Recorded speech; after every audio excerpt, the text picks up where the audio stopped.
tunggaan ni Commissioner George Garcia ng official findings sa NBI.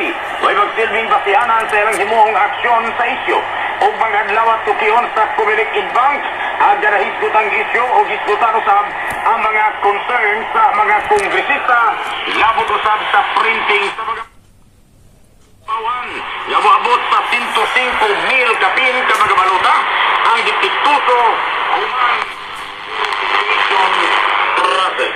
Monica Cebu!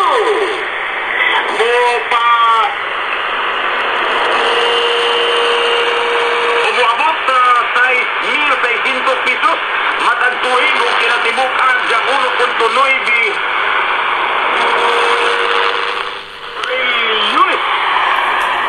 trilyon aga nawala sa average sa mga tinunan sa nasod.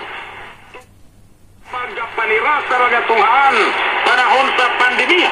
Kini base sa gihimong pagtuon sa National Union of Students of the Philippines or NUSP sa usa ka virtual forum. Ito gani NUSP National President Janjel Roqueros nga sa paghimo o face-to-face learning taliwala sa pandemya nawad-an